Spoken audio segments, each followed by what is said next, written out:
Hi guys, it's Christy, and today I'm going to be showing you how to paint a model from Warlord Games' Gates of Antares figure range. Now, if you're not familiar with it, Gates of Antares is a sci-fi rule set that Warlord brought out close to a year ago, and that has an accompanying figure range and also fluff and all that good stuff. I've had some sample figures from Gates of Antares for a while now, and on the one hand, I've kind of been looking forward to painting them because they're really nice, interesting, inspiring models, but on the other hand, they're quite detailed and fairly complicated, so that's probably dampened my enthusiasm a little bit. But I thought, now is probably as good a time as ever, and, I should just dive into it. The particular figure I've got here is apparently from the Freeborn faction. I looked this up online. They're apparently a group of sort of neutral human traders, but I don't know a great deal more about them than that because I'll be honest right now, I just don't know pretty much anything about Antares fluff or the sort of the world that it's set in or anything. I do understand that as far as sort of color schemes go, the Freeborn tend to go with sort of greens and blues and that sort of cool color palette. So that's what I'm going to be using for my interpretation of this model. I mean, I did look at what this figure looks like on the Warlord website, and I'm not going to be copying that exactly. But I'm going to try to come up with something that I think is appropriate based on kind of what my limited, admittedly, information on this faction is. So anyway, I hope you enjoy the video. Okay, so as always, I'm going to start off here with all the colors that you're going to need for this model. This, of course, does not include flesh tones for the face, but you can see otherwise we're actually not dealing with a really big palette for this model. I'm going to start out by working on the model's armor, since that's really probably the most complicated and extensive thing that you have to do here. I already said in the intro that I wanted this guy to have a blue color scheme, and I'm going to be sticking with that. My base coat here is a mixture of dark blue, and I have taken some park green flat and I've mixed just a tiny bit of that into my blue. So and I'm going to be continuing to add that green in kind of to my blue tones of the armor throughout the painting process. And it is not enough green basically to really make the armor look green, but it will just add a slightly different tone to the blue that's just a little bit different, and I think it's going to be pretty.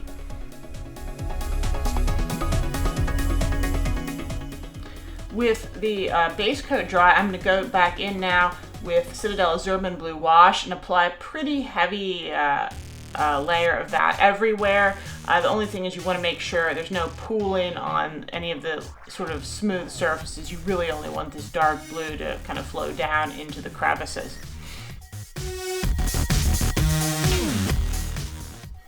I'm now going to start the highlighting process. I've taken my dark blue with a little of that park green still in there. Now I've lightened it slightly using the sky blue, and this is really the most sort of laborious step in the process of painting this armor.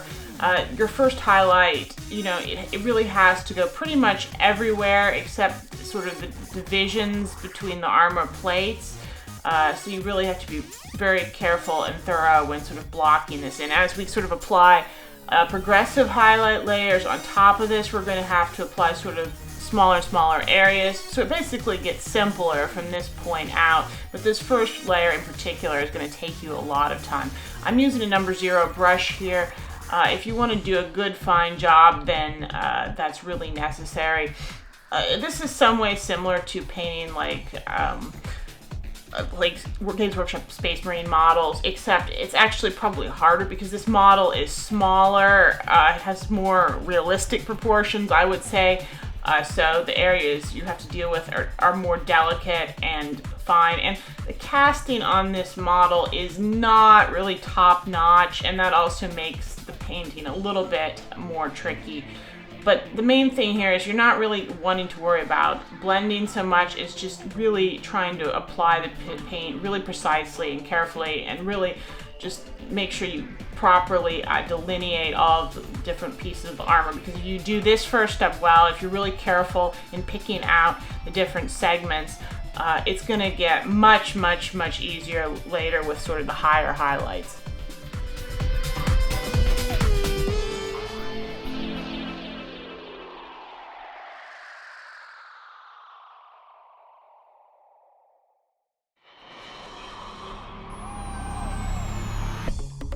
My next highlight level just meant adding a bit more sky blue into my base mixture, and maybe sort of re-upping the park green a little bit. That is, just adding in a few daubs of it just to maintain that sort of slight greenish tone in my blue. And I'm just here going back over pretty much all the areas I did in the last step, but again, as I said, it's already, the coverage and the precision is not nearly as extreme, and already there's places I don't really have to paint anymore, like sort of the insides of the legs and areas that are going to be in really deep shadow. You know, once you've got that first highlight on, you can really stop kind of worrying about those for the most part.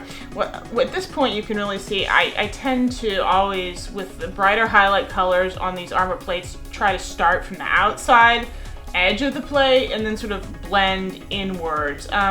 For the most part here, I'm also focusing when the plates kind of have more than one sort of edge to them. I tend to apply the lighter colors towards the bottom of the plate and then sort of feather it out going upwards. And that's a little bit of a choice that I'm making in this case.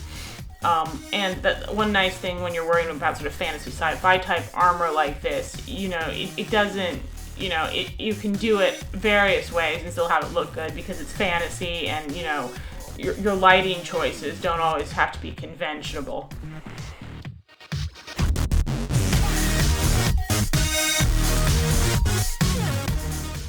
And I'm now going to just go on with a further 2 highlight layers, repeating the same process, just adding in more and more sky blue, lightening my color further, making sure there's enough green in there too, of course, and just continuing to build up the lighter colors towards the edge of the plate, and, you know, just really dragging it out from there, kind of feathering. And as I said, as you go along, you need to apply kind of less and less of these lighter, higher highlights. So, you know, you're going to be doing less and less painting, though realistically, these type of armor suits are always, if you want to do a really good, detailed, fine job on them and make it really look good, it's going to be labor intensive. There's no way around it. That's probably why I tend to avoid painting these type of figures as much as I can, because while the results always look really lovely and I generally enjoy doing it, I also know that it's going to be extremely time consuming, and frankly, I wouldn't probably want to contemplate doing a large unit of these. I think I would go nuts.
Now my next highlight color is going to be a little bit different than the last several were. I've started here with my base as the sky blue, and I've just added a little bit of that part green in there just to maintain the slight green tinge. And I'm going to start using that now to apply some really, really bright highlights.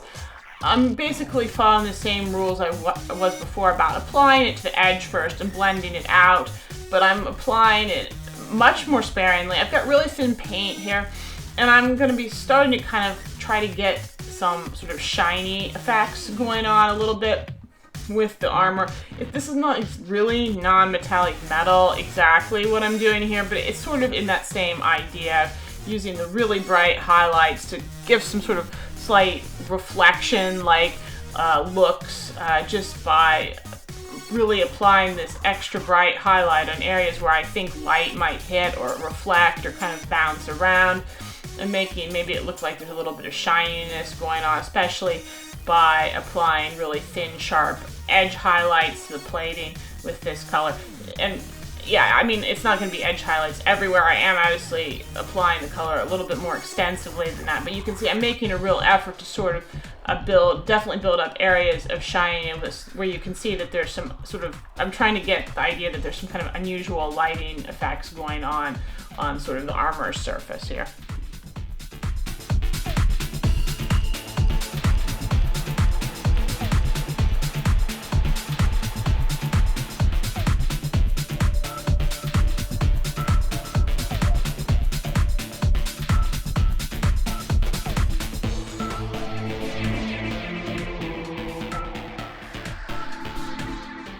Now it's time for the final highlight, and this is really the secret to getting the whole thing to pop off. Very much like when you're doing non-metallic metal.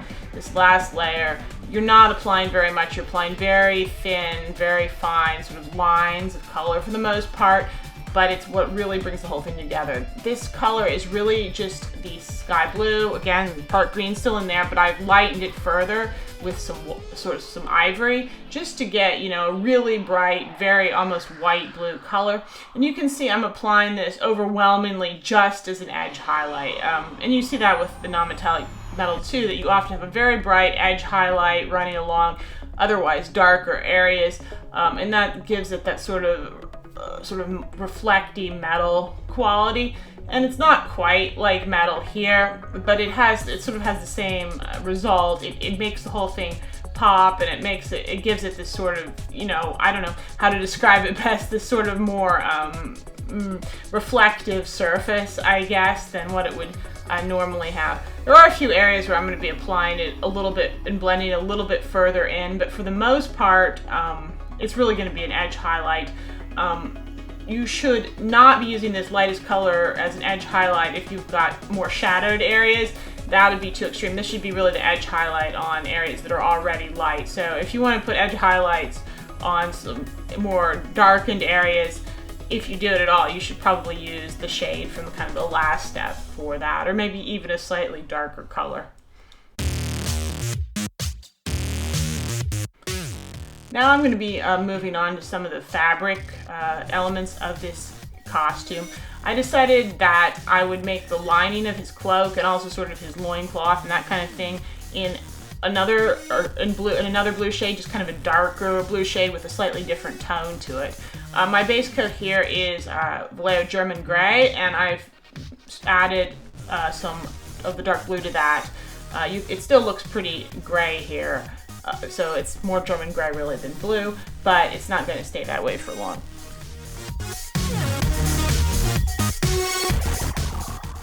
I'm now going to be highlighting these areas just by taking the dark blue and sort of just adding progressively larger amounts into my base shade. So I'm basically taking the grayish blue base and making it bluer and bluer.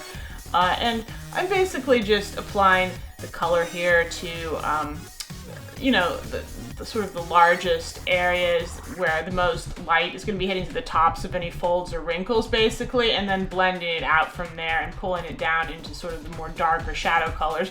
And I'm just going to be repeating that with every sort of progressive highlight, you know, just not dragging it out as far, you know. And you can build it up to quite a bit because it's over such a dark base. You'll want to be applying several layers at least in each shade you make, just kind of to reach maximum intensity. I'm going to be repeating this process here all the way up to just pure dark blue.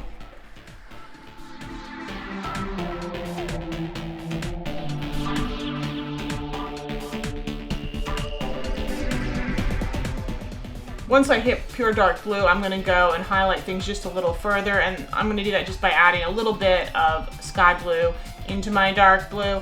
I'm going to do a couple layers of this.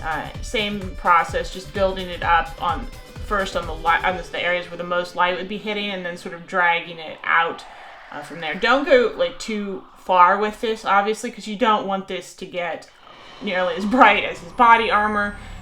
You just want it to be a little bit brighter. But you can see that we're using basically the same colors here as we used on the body armor. It's just by the simple step of omitting that green, that slight amount of green from our mix, we're able to really create kind of a totally different color and really a totally different look.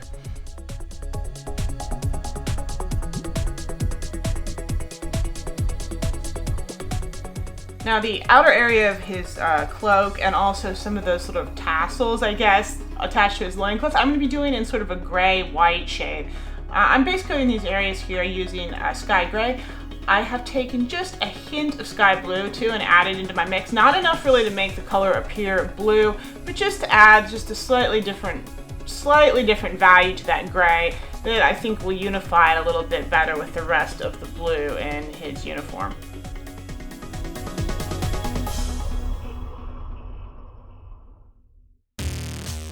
My first highlight on sort of the gray-white cloak areas is going to be a 50-50 mixture of the sky gray and the white, with just a hint, again, of that blue mixed in there. I'm following the same technique for applying the color that I did on the inner part of the cloak. So I'm putting the color first on the areas that are standing out the most, where the most light should be hitting, and then sort of blending it out from there. And because this is a very transparent color, I'm applying multiple layers sort of each sort of a highlight color, and applying it heavier on areas that I expect that I want to be lighter, and really building it up there more and building it up a little bit less on some areas. So in that way I'm going to get a nice subtle blended look. My final highlight on the cloak now is pure white. I did add just a touch of the gray in there, so it's just take the edge off it a little bit basically, and again a teeny tiny bit of the blue, and again just applying it to the sort of the highest areas of relief and building it up on those areas and blending it out slightly into the darker areas. As you can see, I think probably this higher highlight, I probably applied 3 or 4 layers at least of this color, just really building it up on areas that I want to be really light. And the thing is, this is basically the same process I would use for painting something white. The only difference here is I'm not specifically aiming to make this look white. I just want it to be a nice color. So it's sort of the fact that it's going to be maybe ending up more like sort of a light silvery gray. That's fine with me too. And I'm not really going to sweat it being a particular color, more that I just have a nice look with plenty of contrast and variation in the sort of the finished piece.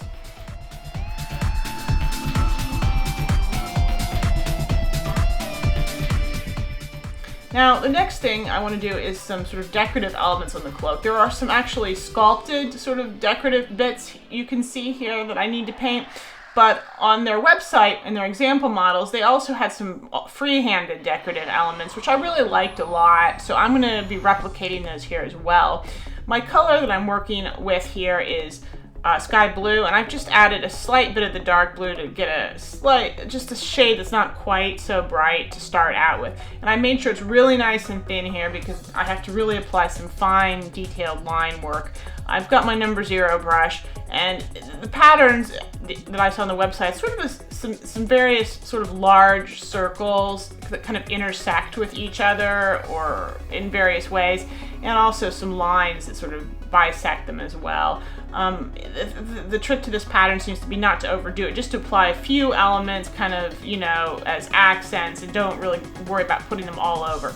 And these designs are on the outside of the cloak as well as sort of the inner dark blue areas.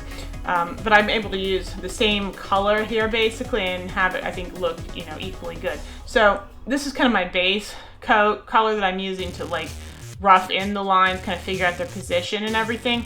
And once those are on, I'm going to then go ahead and highlight them.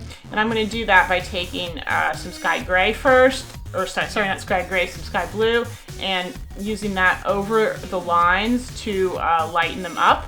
And then going for even a third highlight layer where I add some white and sky gray to, into a mix and apply that as well. And of course, with the highlight colors, when you've got all the wrinkles and folds in the cloak, if you've got your decorative elements going down into deep folds, they're slightly darker, you want to not apply these brighter shades to those areas because, that'll give the whole thing a lot more dimension and make it look a lot more interesting. I was less happy with how this worked, I think, against the white, but I think it still looks pretty good. But it looks really, really, really nice, this sort of pattern and color, when it's applied over sort of the darker inside lining for the cloak and the loincloth.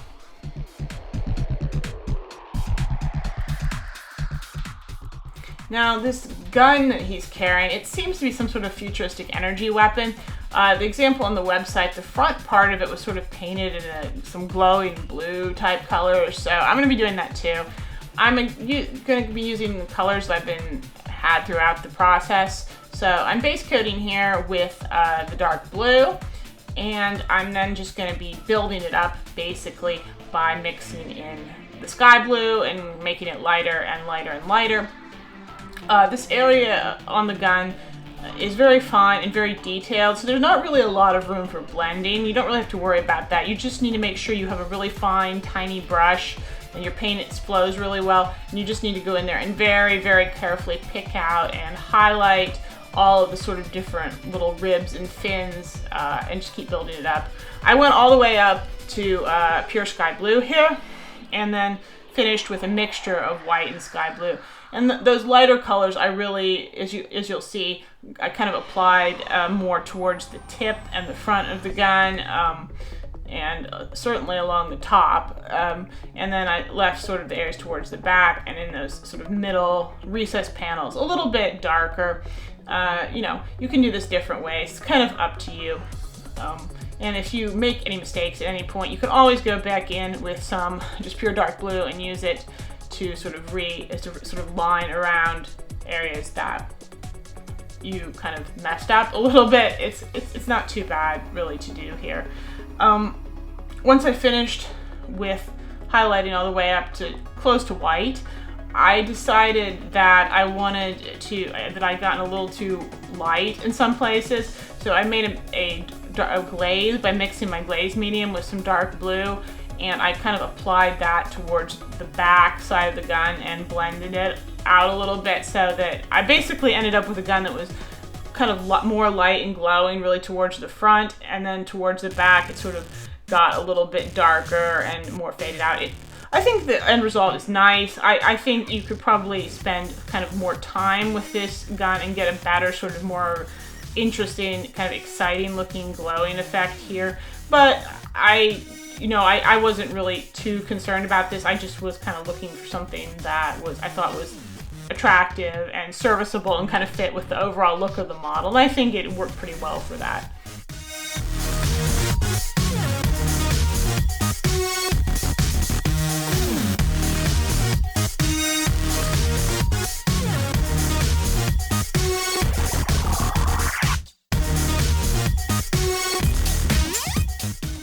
I'm going to be painting two elements now in the model simultaneously. Those are sort of the back half of his power energy weapon, and also some of those cords and tassels on both his cloak and at his waist. I'm base coating the gun first using black, and then I'm going to apply a first highlight to it of German gray. And from that point on, I'm just going to take some of my white and use that to very slowly lighten up my German gray and sort of create sort of progressive highlight layers, which I'm going to use on the gun very, very subtly, just slightly lighten it because I want it to be not really light gray. I want to have a nice kind of dark look with just some nice kind of subtle highlighting. Once I've got sort of a mid gray tone, that is to say once I've worked up to a sort of mid gray tone with my highlights on the gun, I then applied it as a base coat to my tassels. And then from sort of that point on up, I kind of kept applying highlights to both the gun and the tassels, kind of trying to pick out the braiding and the strings and stuff with my lighter colors. The gun, of course, as I said, I didn't want to highlight it too much, so once I had gotten to a fairly sort of light gray, I applied sort of a final really delicate edge highlight to pick out the different areas of the gun body. And then after that, I didn't apply anything else to the gun, and I just used the lighter gray shades only to sort of pick out the tassels, because I wanted them to be a very sort of light silvery gray, and I kind of worked highlights on them all the way up to pure white, just building it up slowly. And then when I was finished, I took some of my Azurman blue and just quickly applied that in a few areas of shadow on the tassels, just to kind of bring that back in a little bit, and also just to get a slight blue tone going there, but not too much, just really only in sort of the more shadow deep areas, sort of the dividing areas between the knots and that kind of thing.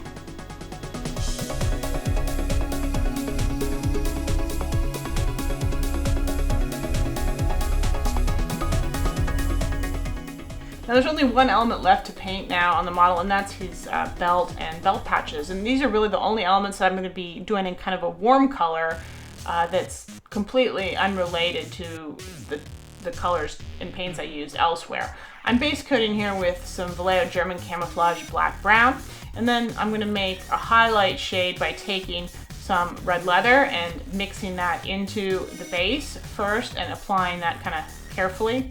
And then from there, I'm going to highlight with pure red leather, kind of always, when you're working with leather, starting at the edges and kind of pulling it, kind of blending it out from there, so you get the lighter colors on the outward bits and it's a little darker in the center.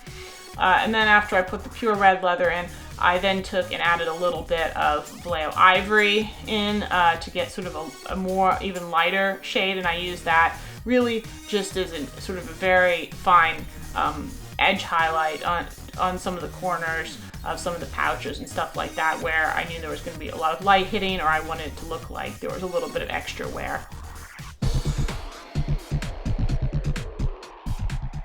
Okay, so here's our finished Freeborn Vardanari Guard. Yes, they're called Vardanari. I did look it up on the Warlord website.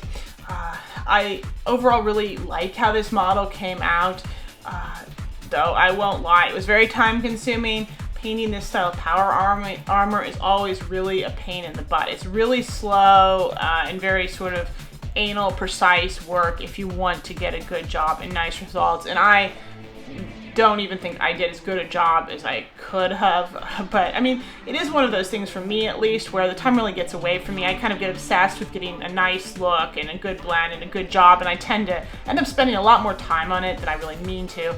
And that's one reason why I really just couldn't even stand to have to paint a whole bunch of them. Like, one of these guys at a time is more than enough, quite frankly. One thing that kind of disappointed me about this model was the casting quality was kind of bad in a lot of places, which I thought was a shame, since I think it's a really nice model, like a really nice sculpt, but you can see really, like on the cloak, there's a lot of sort of holes and there's a lot of all this roughness back there, and that's really not something you want to see as a painter, especially on an area like a cloak where you want that to be really smooth and flat so you can get a really nice blend, but the whole thing is really marred because there's all this sort of pitting and roughness of the surface, which is not good. And there were other areas where it wasn't really a full-blown casting defect, I want to say, but just areas where there was sort of extra material, or it didn't feel like certain pieces were well defined, or they didn't match up properly, and there was just like some rough, just crudeness. And I don't think it was the fault of the model. Again, I think it was just like poorly or sloppily done. I don't know. This may just be the model that I got, and you know, hopefully the ones you get now, or most of the ones you get, are not gonna have these issues. So that was a little bit of a shame, but like, as always, a good coat of paint can pretty much hide a multitude of sins, and I think that certainly was true in this case. So if you enjoyed the video, please like it and share it. Leave me your comments with what you thought. Of course, I love hearing from you. And don't forget to subscribe to the channel if you have not done so already. That's always appreciated. And so I think that's all for now, and I will see you next time.